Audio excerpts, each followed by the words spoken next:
Et oui, bonjour, la communauté de coups critiques, c'est encore moi, Pépé, et aujourd'hui, je viens vous parler de conspiration, de secrets gouvernementaux, de petits bonhommes gris et de bien plus encore. Aujourd'hui, je viens vous parler de Majestic 12, un jeu qui est actuellement en campagne de succès-financement sur Game on Tabletop ce printemps de l'année 2024. Si jamais vous écoutez cette vidéo plus tard dans l'avenir, dans le futur. Avant d'aller plus loin dans les thématiques, laissez-moi vous présenter les têtes dirigeantes du projet. Déjà, le jeu est publié par les Pattern Recog Éditions, une boîte indépendante francophone qui est à l'origine de plusieurs traductions cool dans le milieu du jeu de rôle indépendant et niché. Ils ont fait entre autres Troika, Paléomythique, Warplan, le délicieux Warplan, excellent, Hypertellurien et Arc Doom. Cette fois-ci, surprise, il ne s'agit pas d'une traduction, mais bien d'un projet original francophone qui existait déjà sous une forme bêta. Ainsi, Cédric Mollan est l'auteur de l'ouvrage. Passionné de jeux de rôle depuis de nombreuses années, il décide maintenant de sauter dans l'arène de la publication, s'alliant ainsi avec les Pattern Recog pour le financement de Majestic 12. Du côté des illustrations, c'est Guillaume Genté, je suis désolé si je ne prononce pas bien le nom de famille, qui s'y colle. Il offre un style bien à lui. Je vais y revenir plus tard lors de mon avis sur le visuel. Mais là, de quoi ça parle, Majestic 12? Ça vous donne peut-être une idée avec le début de ma présentation, et peut-être même si vous avez un tant soit peu plongé dans les conspirations des années 90 et même bien avant cela, si vous avez été fan de différentes séries télévisées qui abordaient justement les conspirations et autres, ça parle d'OVNI. Majestic 12 ou MG12, est le nom donné à une organisation gouvernementale secrète qui aurait été créée par le président Truman après l'affaire de la soucoupe volante de Roswell en juillet 1947. L'industrie aéronautique militaire participe dès le début au financement de l'agence par des caisses noires. En contrepartie, les entreprises étudient la technologie extraterrestre sur la zone 51, un complexe de Groom Lake pour l'intégrer dans leur projet militaire américain. Il est important de mentionner que tout ce qui est abordé dans le jeu, et c'est même dit dans le guide d'introduction, relève de l'Uchronie. C'est une histoire alternative qui n'a jamais existé, même si elle se base sur des événements, et là on entend le entre parenthèses, qui ont déjà été investigués par le passé. Ainsi, dans Majestic 12, les personnages seront des agents de cette agence secrète. Ils vont investiguer, travailler pour l'agence et résoudre des mystères entourant les fameux petits hommes gris. Vous pouvez ainsi facilement évaluer les références culturelles du jeu avec X-Files, qui est comme, je pense, une de mes séries fétiches, probablement dans mon top 3, Projet Blue Book, la série Fringe et les divers complots conspirationnistes qui sont, on ne va pas vraiment se le cacher, de plus en plus présent encore plus dans nos vies à l'ère numérique. Le but de l'agence Majestic 12 est de cacher des preuves, de les détruire et de trouver une astuce pour montrer qu'il y a une argumentation scientifique derrière chaque phénomène OVNI. Si les agents trouvent de la technologie extraterrestre, ils ont pour mission de la faire ramener dans la zone 51. Avec les années, l'agence a grandi, mais elle est toujours restée secrète. Il y a de plus en plus de missions pour les agents car l'information circule très vite. Mais attention, officiellement, l'agence n'existe pas. Elle agit en sous-marin et parfois même de façon illégale. Si elle devait être découverte, en plus du fait que les contribuables américains apprendraient l'existence des extraterrestres, bien les femmes et les hommes politiques de tous bords qui aident dans l'ombre seront jugés pour trafic d'influence et détournement de fonds publics. Ça coûte cher cette agence-là. Le scandale, s'il arrivait, pourrait mettre le pays dans une bien mauvaise posture. Les agents de Majestic 12 doivent suivre à la lettre certaines consignes qui sont les suivantes. Il est interdit de parler de Majestic 12. Il est interdit de laisser toute trace de présence d'OVNI. Les agents ont tout pouvoir pour que les preuves de présence d'OVNI disparaissent. Les agents ont le droit d'enfreindre la loi de leur mission. Si l'agent devait être découvert, Majestic 12 couperait tout contact avec l'agent et les représentants du gouvernement américain nieront toute implication de leur part dans les agissements de Majestic 12. L'agent de terrain utilisera toujours une fausse identité pendant une mission. Vous comprenez que vous êtes un peu laissé à vous-même. Une fois que vous êtes sur le terrain, vous ne pouvez pas vraiment compter sur Majestic 12 pour vous sortir du pétrin si jamais vous êtes dans une situation un peu épineuse ou si vous êtes un peu découvert.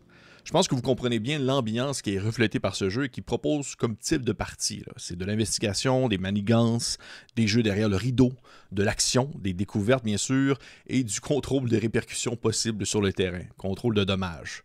Côté mécanique, Majestic 12 repose sur deux types de jets possibles. Il y a les jets de base qui sont basés sur une difficulté. Un personnage doit lancer plusieurs D6 qui représentent la somme des attributs et des compétences. Chaque doublon représente une réussite de la valeur du doublon. Donc, si vous lancez plusieurs D6 et vous avez un double 2, eh bien, ça équivaut à 2. Si vous avez un double 4, ça équivaut à 4. Le résultat doit être égal ou supérieur à un niveau de réussite demandé. On additionne les doublons ensemble pour déterminer en fait le résultat final. Les niveaux de difficulté vont de 3 pour un test qui est quand même assez facile à 8 et plus pour un test qui est très très difficile. Et finalement, il y a les jets opposés. Les jets en opposition sont utilisés pour un affrontement entre personnages joueurs et personnages non joueurs, que ce soit physique ou psychologique. Celui qui aura la valeur la plus élevée lors de son jet avec le plus de doublons, eh bien, il réussira son action. Et pourquoi ce système de mécanique de jeu, précisément dans Majestic 12? Eh bien, Majestic 12, l'idée n'est pas de faire de lancer à chaque action des PJ. C'est pas parce que quelqu'un veut accomplir une action qu'il va immédiatement lancer des dés. Il faut que le maître de jeu garde en tête que les jets de dés doivent être faits quand les joueuses ou les joueurs veulent dépasser la limite de ce qui est possible. Il s'agit d'une scène fatigante ou stressante pour celles qui la jouent, on s'entend. Le but, ce n'est pas que ce soit juste des petits lancers de dés plaisants. Il y a tout le temps quelque chose qui est en jeu. C'est pour cette raison que les mécaniques de jeu ont un taux de réussite assez bas afin de forcer les joueuses et les joueurs à utiliser leur jauge de stress ou de fatigue, qui est une autre mécanique du jeu qui permet un peu de venir calibrer, de venir augmenter leurs chances de réussite. Ils devront apprendre à gérer leur jauge tout au long d'un scénario ou d'une campagne. En ce sens, les mécaniques me font beaucoup penser au Year Zero Engine, les jeux de la Free League comme Alien ou encore Mutant Year Zero. On ne lance pas les dés à chaque opportunité. Il doit avoir un enjeu, une raison, une répercussion sur l'échec et la réussite. À la création de personnages, la joueuse ou le joueur a 16 points à répartir avec un minimum de 1 et un maximum de 3 par attribut. Les attributs représentent un peu les caractéristiques de base d'un personnage. Il y a la force, qui correspond à la puissance musculaire. C'est la composante primordiale de la fatigue. Il y a l'intelligence, qui représente la rapidité de réflexion du personnage. C'est aussi la caractéristique qui va gérer également le stress. Il y a la coordination, qui regroupe la dextérité. L'attribut qui regroupe tout ce qui est à la dissimulation, vouloir se cacher. Il y a l'éducation, qui représente le savoir acquis à l'école ou en formation. Il y a également la volonté, qui représente la résilience psychique du personnage par rapport à certaines menaces externes.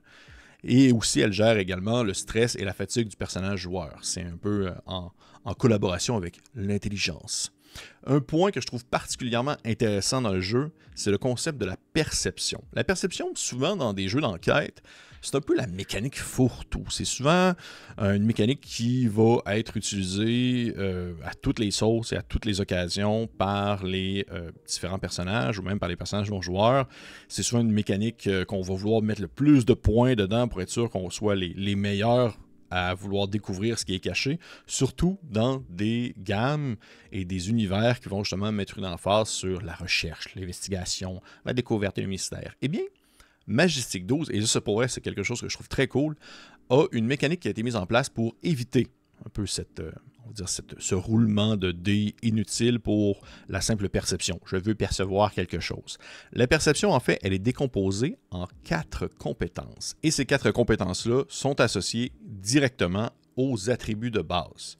Donc, selon la manière que vous voulez percevoir votre environnement, ça va dépendre de l'attribut que vous allez utiliser. Ainsi, par exemple, si vous souhaitez toucher pour pouvoir découvrir quelque chose, toucher le mur pour voir s'il y a comme un espace secret ou autre, eh bien, ça va utiliser l'attribut coordination. Exemple, toucher pour comprendre l'état de l'objet qu'il tient. Ensuite, il y a écouter, qui va avec l'attribut volonté. Faire un test pour écouter pour comprendre une discussion ou un bruit. Ensuite, il y a observer, qui est lié à l'attribut intelligence. Faire un test observé pour comprendre ou analyser une situation visuelle ou une image. Il y a aussi également le goût et sentir, les deux vont ensemble, qui va avec l'attribut éducation. Faire un test de goûter ou sentir pour définir le goût ou justement l'odeur d'un aliment ou d'un objet. Et ça, c'est quelque chose que je trouve très cool parce que la perception, c'est vraiment une compétence souvent générique qui ne veut pas dire grand-chose au final parce que tous les personnages vont avoir des points investis dedans et ils vont tous un peu être équivalents sans pouvoir être avantagés d'une façon ou d'une autre. Donc, d'avoir en quelque sorte des sous-branches de la perception. Ça permet aux différents personnages d'avoir des spécialités, d'être meilleurs dans certaines circonstances puisque leur attribut est meilleur également.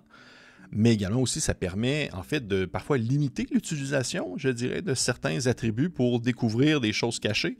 Par exemple, si, mettons, justement, on essaie de découvrir une pièce cachée, puis on touche un mur pour voir s'il n'y a pas un double fond ou quelque chose comme ça, bien, on s'entend qu'on ne peut pas utiliser le goût, ni l'odeur, ni l'odorat pour pouvoir découvrir la pièce, sauf si bien sûr le maître de jeu le permet, mais de prime abord, on ne peut pas le faire. Ainsi, il y a une certaine façon de tirer son épingle du jeu, de ne pas être tous sur le même pied d'égalité lorsque vient le temps de percevoir une situation. Dans Majestic 12, il existe 2 jauges pour gérer la santé générale d'un personnage. Il y a la fatigue qui représente la condition physique d'un personnage et à chaque échec sur une action physique, le personnage perd 1 point dans sa jauge de fatigue. La fatigue est calculée selon la méthode suivante, l'attribut de force plus l'attribut de volonté. Il y a aussi le stress qui représente la condition psychique d'un personnage et à chaque échec sur une action psychologique, le personnage perd 1 point dans sa jauge de stress. Le stress est calculé selon une autre méthode, l'intelligence plus la volonté, divisé par 2, arrondi ou supérieur.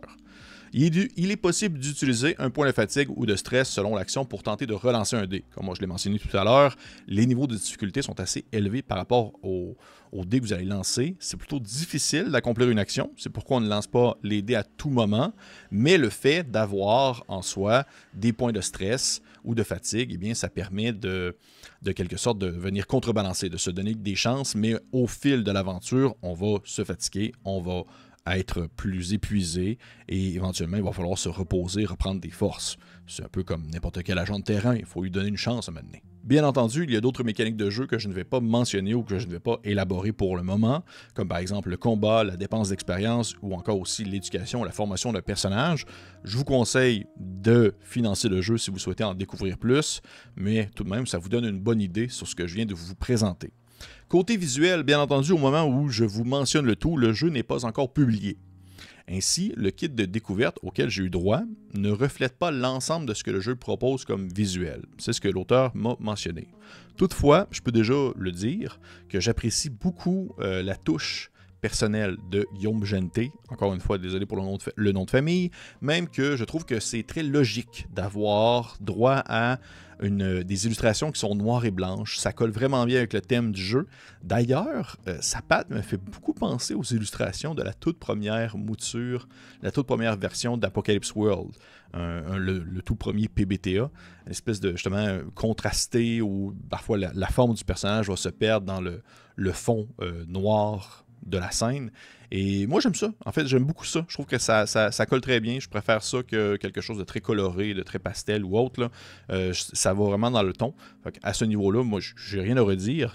J'apprécie bien. J'ai hâte de voir le produit final, mais pour l'instant, je suis bien satisfait. Et pour mon avis personnel, pour l'instant, ce que je peux dire de Majestic 12 repose bien entendu sur ce qui est disponible. De mon humble point de vue, je suis vraiment content de voir apparaître sur le marché ce type d'initiative-là, mais encore plus de voir apparaître ce type de proposition-là pour des financements participatifs. Parce que, en mon sens, oui, je suis un être de contradiction comme tous les êtres humains. Je ne le cache pas, je vais aider à faire financer des projets lancés par des grosses boîtes qui, au fond, n'auraient pas tant besoin d'une plateforme de socio-financement pour le faire. Toutefois, des projets comme Majestic 12, c'est exactement, selon moi, c'est la raison pourquoi des plateformes de socio-financement existent. C'est un projet de cœur mené par une petite équipe qui souhaite proposer une version imprimée d'un jeu qui en vaut la peine. Parce que oui, selon moi, Majestic 12 en vaut la peine, surtout dans la francophonie. À l'heure des gros projets, aux gros systèmes, aux grosses mécaniques bien complexes, aux univers approfondis qui sont publiés en plusieurs exemplaires, c'est plaisant de retomber dans ces pantoufles de la simplicité, mais une simplicité qui fonctionne. Les mécaniques de Majestic 12 sont assez simples, mais ça roule bien. Ce n'est pas basé sur du vent. Et le jeu propose un cadre qui offre une base sur laquelle vous pouvez construire. Moi, j'adore ça. C'est vraiment exactement mon genre de jeu dans les mécaniques comme dans l'univers. On comprend les référents, on va au nécessaire et on le reste. Vous en faites ce que vous voulez, en fait. Je pense que le seul élément, je crois, que j'aimerais voir apparaître pour aller dans cette optique-là de jeu indépendant, ce serait une mention de publication concernant une licence qui permettrait la création de suppléments commerciaux par des créateurs et créatrices indépendants non associés directement aux auteurs de Majestic 12. Pourquoi? Eh bien, parce que je trouve que ce genre de jeu-là gagne énormément à ouvrir la porte à une création de communauté pour assurer une popularisation et un partage de bouche à oreille pour le long terme. Au fond, c'est ce que je souhaite à Majestic 12, là, une longévité. Parce qu'il prend sa place dans un style, un créneau qu'on voit pas beaucoup en francophonie plutôt, et ça, je ne peux qu'encourager ça. Moi, j'aime ça, j'aime beaucoup ça en fait. Je me verrais faire des parties de Majestic 12, puis alterner ça avec un autre jeu tout de suite après. Parce que les deux, dans ma pratique, disons-le ainsi, je vais alterner des jeux facilement parce que justement, ils ont des mécaniques qui vont être rapides à prendre en main, que la création de personnages va être rapide, que l'univers va être facile à comprendre. On n'a pas besoin de lire une encyclopédie sur le sujet. Moderne, en plus dans un contexte moderne, puis on peut sauter d'un jeu à un autre sans difficulté. Donc allez voir ça, vous avez jusqu'à la mi-mai 2024 pour participer au financement. Si vous êtes comme moi, avare de conspiration, de mystères à relever, d'uchronie, de modernité et de science-fiction, Majestic 12 est une valeur sûre, j'en suis persuadé. Et en plus, vous encouragez un produit indépendant. Les informations menant à la campagne de sociofinancement sont disponibles dans la description de cette vidéo. Dites-moi ce que vous en avez pensé. Dites-moi si vous pensez financer le jeu. Dites-moi si ce type de thématique vous parle. Laissez un petit pouce, un commentaire. Si vous avez des questions, n'hésitez pas, ça me fait plaisir d'y répondre. Et pour les autres, on se dit au prochain mystère.